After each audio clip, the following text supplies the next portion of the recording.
Semangat pagi semuanya, semangat pagi. Apa kabarnya Bapak Ibu semuanya?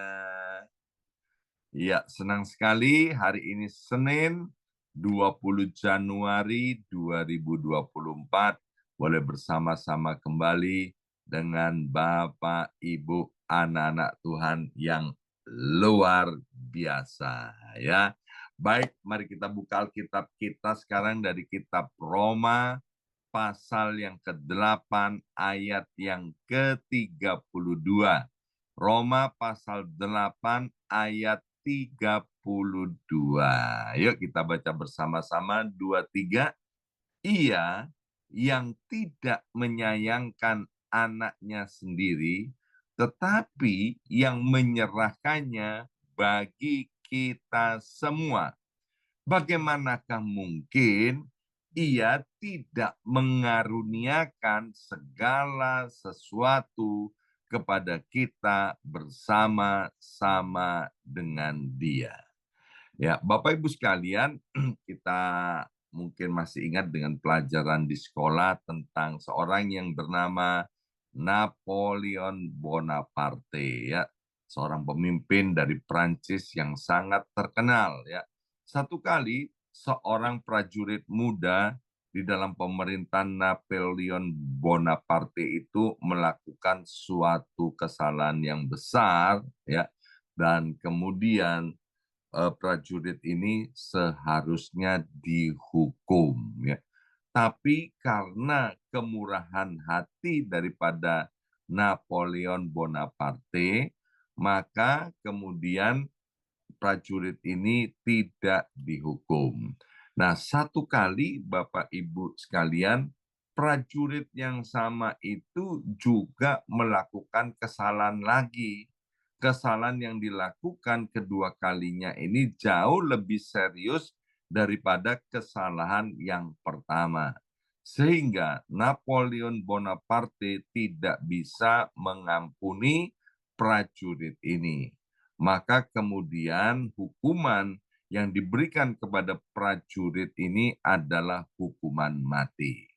Nah, ibu daripada prajurit ini ketika mendengarkan keputusan yang diambil oleh Napoleon Bonaparte untuk putranya ini, maka ibu ini amat sangat sedih dan kemudian dengan keberaniannya dia datang untuk menghadap Napoleon Bonaparte. Dan kemudian ibu ini berkata, minta kemurahan hati daripada Napoleon Bonaparte. Tapi Napoleon berkata begini, bahwa putramu itu waktu melakukan kesalahan yang pertama sudah aku ampuni, tidak aku hukum. Tapi ini yang kedua kalinya. Jadi putramu itu tidak pantas lagi menerima anugerah, putramu itu tidak pantas lagi untuk diampuni. Tapi karena begitu sayangnya ibu ini kepada anaknya, dia bilang begini, benar yang mulia Napoleon, ya. Anakku ini memang tidak pantas untuk menerimanya. Kalau anakku ini pantas untuk menerimanya, itu bukan anugerah. Maka itu yang aku mohonkan sekarang adalah anugerah daripada Napoleon untuk anakku. Sekali lagi, anakku memang tidak pantas. Wow, Napoleon kaget dengan apa yang dikatakan oleh ibu itu. Setelah merenungkan sejenak dan kemudian melihat tangisan daripada si ibu ini, Napoleon itu berkata, baiklah, saya akan memberikan anugerah untuk anakmu itu, meskipun anakmu itu tidak layak untuk menerimanya. Nah, Bapak Ibu sekalian, melalui Roma pasal 8 ayat 32, mari Bapak Ibu sekalian, kita harus sadar sebetulnya kita itu tidak layak menerima anugerah kemurahan hati daripada Tuhan. Jadi kalau kita boleh hidup ada sampai hari ini, please jangan petentang-petenteng Bapak Ibu sekalian ya. Jangan anggap ini satu kebetulan, tapi kita harus ingat dan sadar bahwa sebetulnya kita itu tidak layak untuk menerima pengampunan itu, tapi oleh kemurahan Tuhan kita itu dilayakkan. Meskipun tidak layak, diberikan secara cuma-cuma, bukan karena kita baik, bukan karena kita pinter, bukan karena kita pantas untuk menerimanya. Bahkan dalam Roma pasal 8 ayat yang ke-32 dikatakan kalau Tuhan itu sudah memberikan anugerah kepada kita, yaitu dengan menyerahkan anaknya yang tunggal itu yang bernama Yesus bagi kita. Lebih-lebih apakah segala sesuatu yang dirindukan oleh kita tidak dianugerahkan oleh Bapa di sorga bersama-sama dengan dia? Enggak mungkin. Karena yang terbaik, Yesus Kristus itu sudah diberikan kepada kita, maka yang lain-lain akan mengikutinya. Jadi maksud daripada Roma pasal 8 ayat yang ke-32, Bapak Ibu sekalian, apapun yang terjadi dan akan terjadi di hari-hari yang akan datang, ingat bahwa kita itu hidup di dalam anugerah Tuhan. Bersama saya katakan hidup di dalam anugerah Tuhan. 2, 3, hidup di dalam anugerah Tuhan. Ya, jadi Bapak Ibu sekalian, karena kita itu hidup di dalam anugerah Tuhan, seperti tema untuk bulan Januari 2025 bagi kita yang ada di BMC, yaitu stay connected, maka Bapak Ibu sekalian, alangkah tidak bijaksananya kalau kita tidak tinggal di dalam Tuhan, tidak connected dengan Tuhan. Maka itu inilah kesempatan yang baik Bapak Ibu sekalian bagi setiap kita untuk terus-menerus terhubung dengan Tuhan. Sebab tanpa Tuhan kita itu tidak ada apa-apanya. Berkali-kali saya bersaksi kepada siapa di mana saja.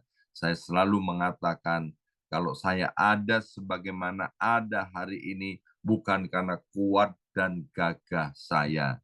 Sebab tanpa Tuhan seperti sebuah sarung tangan yang mahal, ya. Kalau nggak ada yang memakai sarung tangan itu, maka sarung tangan yang mahal itu cuman tergeletak menjadi hiasan.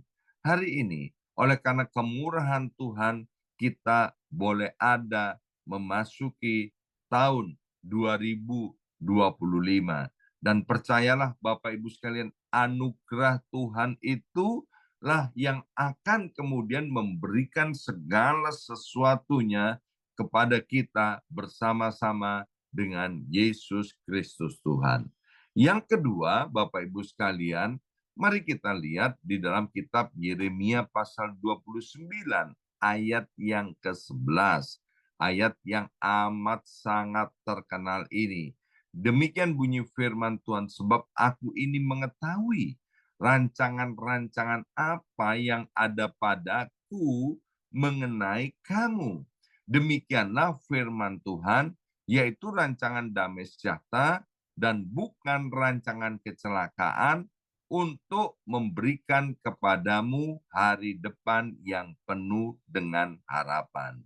Tuhan Allah kita adalah Allah yang maha baik.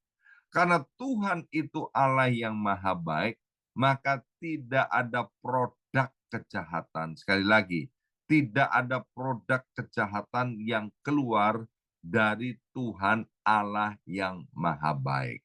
Dan Tuhan Allah yang maha baik itu merancangkan untuk hidup kita, bukanlah rancangan kecelakaan. Ya, mungkin kita pernah mendengar kisah atau cerita ada orang tua yang marah kepada anak-anaknya, kemudian mereka benci, marah kepada anaknya, dan kemudian menginginkan sesuatu yang buruk terhadap anaknya, ya. Karena orang tua itu adalah manusia yang biasa, manusia yang jahat, kata Alkitab.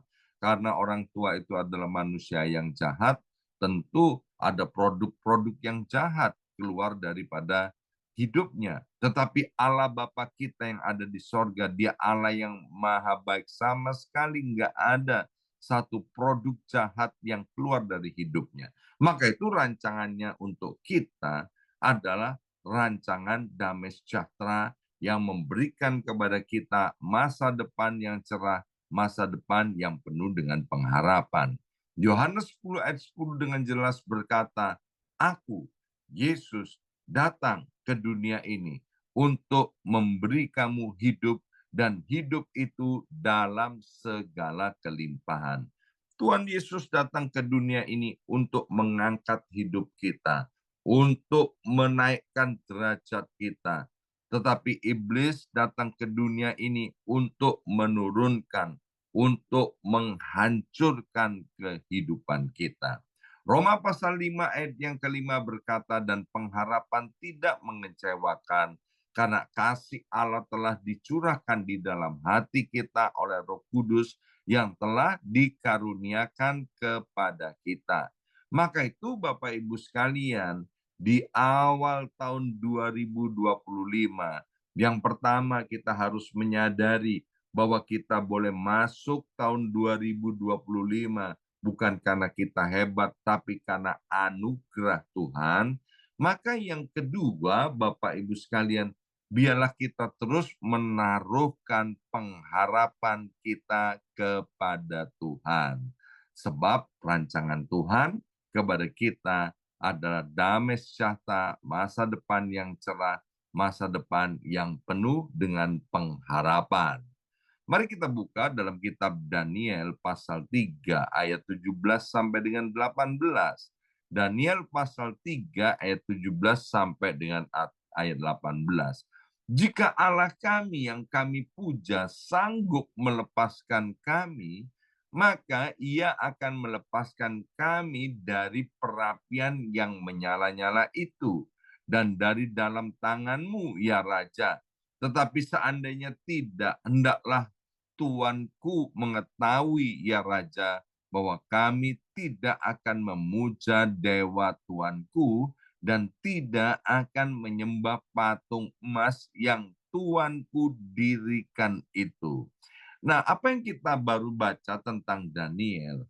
Karena Daniel ini stay connected dengan Tuhan, terus terhubung dan tetap terhubung dengan Tuhan, maka ketika Daniel mengalami hal-hal yang nggak dia pernah pikirkan sebelumnya, ya, Tuhan mengangkat Daniel sedemikian rupa, dipromosi oleh Tuhan sedemikian rupa, maka Daniel itu kemudian diputuskan bersalah, yaitu karena dia suka berdoa, dia rajin beribadah, dia stay connected dengan Tuhan.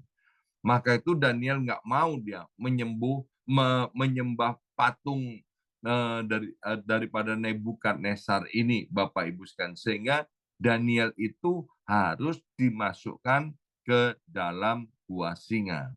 Tapi lihat, gara-gara Daniel itu stay connected dengan Tuhan, maka ketika dia mengalami hal-hal yang dia tidak pernah pikirkan, yang tidak pernah dia harapkan, dia tetap kuat. Bukan hanya sekedar kuat, kita lihat bagaimana kemudian Tuhan itu mengadakan mujizat, sehingga ketika Daniel dimasukkan ke dalam gua singa, maka Daniel mengalami pertolongan Tuhan. Mengapa? Karena Daniel itu berbau Tuhan, ya. Hadirat Tuhan kuat di dalam kehidupan Daniel. Maka itu Bapak Ibu sekalian, waktu kita stay connected dengan Tuhan, ya, maka yang jahat itu nggak berani dekat-dekat dengan kita. Mengapa? Karena hadirat Tuhan itu ada di dalam sekeliling kehidupan kita.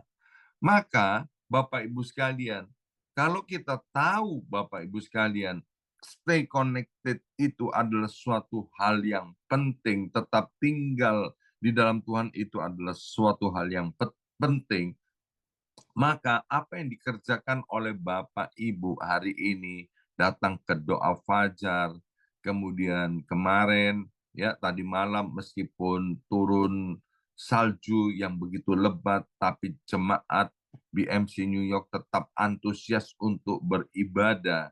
Maka pesan daripada firman Tuhan dari kitab Ibrani, biarlah kita terus semakin giat untuk beribadah. Terus stay connected dengan Tuhan. Sebab apa yang kita kerjakan itu tidak akan pernah sia-sia. Dan Rasul Paulus menuliskan suratnya kepada jemaat di Tesalonika bahwa ibadah itu berguna untuk kehidupan hari ini maupun hari-hari yang akan datang.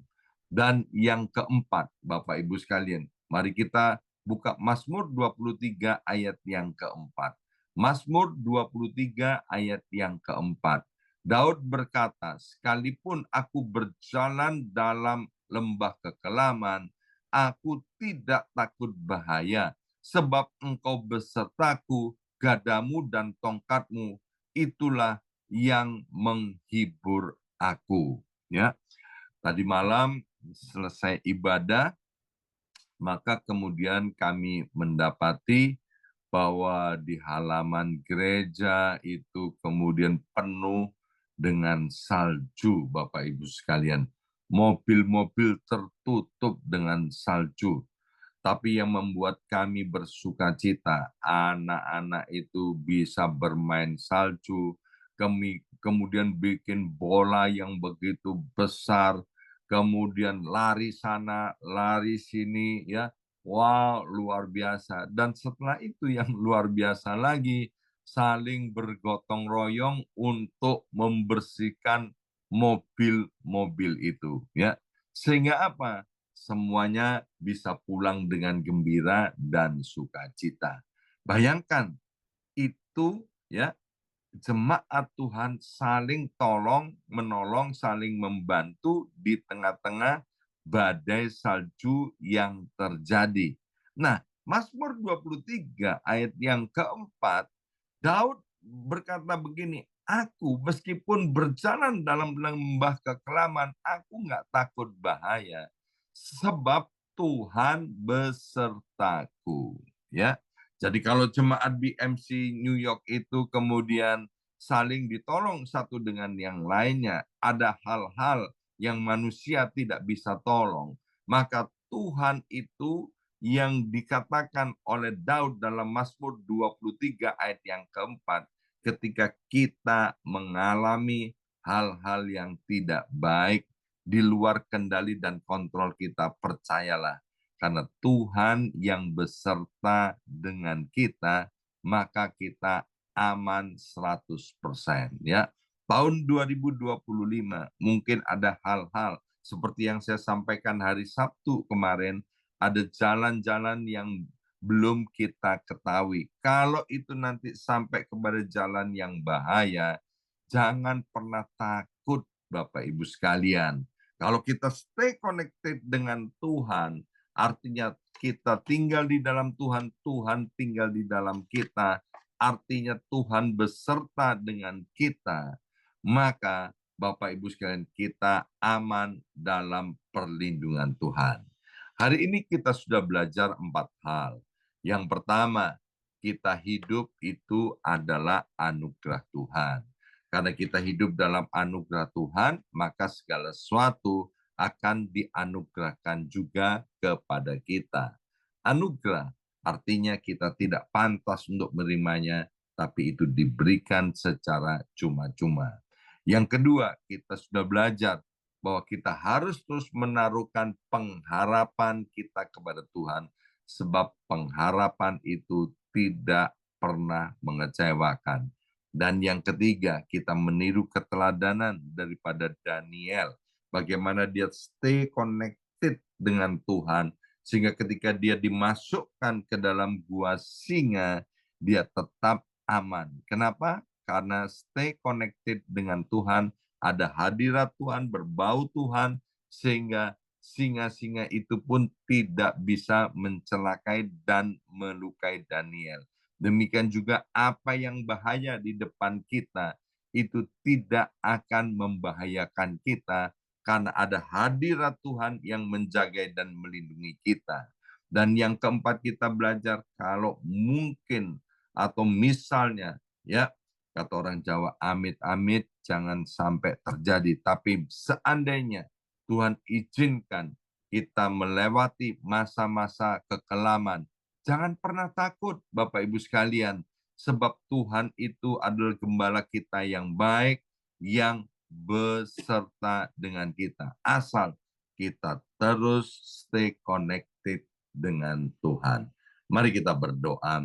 Materaikan siap benih kebenaran firman Tuhan hari ini ya Abba ya Bapa, untuk membekali hidup kami untuk memasuki terus tahun 2025.